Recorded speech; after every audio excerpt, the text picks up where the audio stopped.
Hey everyone, welcome to Starting Out Solitary. My name's Owlvine Green. This week we're talking about kitchen witchery.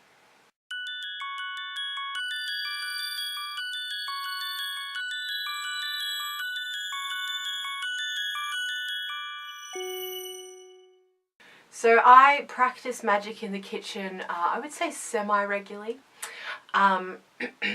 There are different ways I do it. The main way, and this is kind of typical for my practice, most things I do are this, is the energetic model is what I use. So pouring in energy to what I'm doing, to what I'm creating.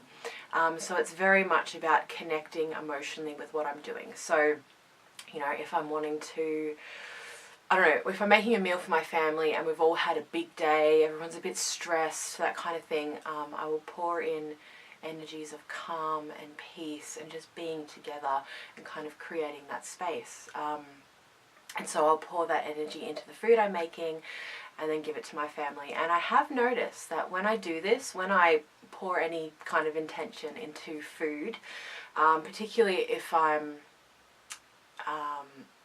for me, I like making things from scratch as much as possible. That's just the way I like to cook. So for me, like a good, I don't know what the word would be, like correspondence of cooking is to like, you know, like make it hearty.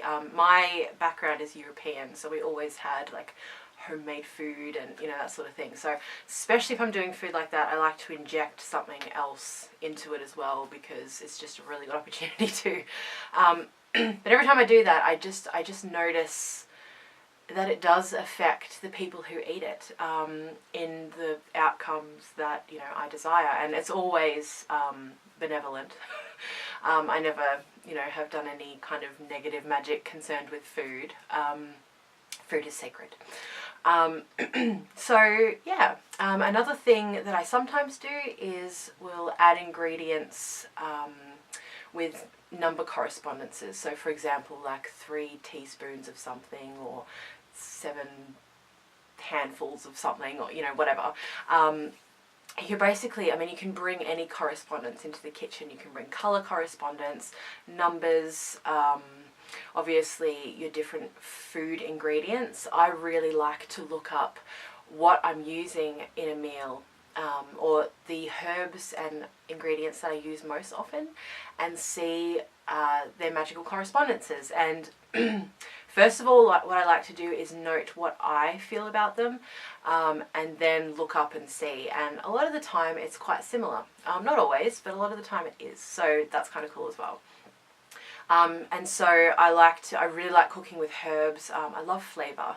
So I usually add a lot of herbs and things into what I make, and I'll do that often by magical correspondence as well. There's a few that are sort of like staple herbs for me at the moment, and spices as well. And I'll put that in. I'm like, you know what, this needs some of this. Like, even if I haven't thought about it in terms of taste, I like put it in, and usually it seems to work. Depending on what you're doing, of course. This is really rambly, sorry, I'm like behind in videos, and this is supposed to be up ages ago. My husband and son have just gone out, so I'm like, quick, make a video, and I'm just like, oh. So I feel like this is really rambly, but this is real life, you guys, real life. What else about the kitchen?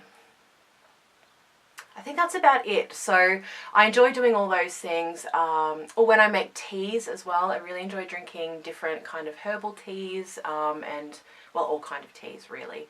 And so if I'm feeling like it, you know, as I stir my tea, I may pour intention into that as well.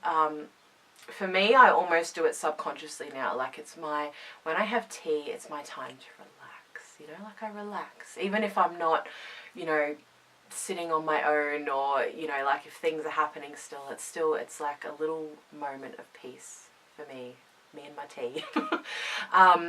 Also, I will draw symbols into food that I'm stirring as well. So I do that quite often. If I've got a big pot of something, I'll draw in there and do different sigils or whatever, again depending on my intention and what I want in the food. But something that I do regularly is just a pentacle. I'll do that, I'll stir that into the thing, and that to me is just empowering it, you know, like to me that symbol is really magical. Like I just love it. So, you know, you can use whatever symbol to you and put it in there, and sometimes I'll draw a love heart, you know, if I want sort of like love and family togetherness.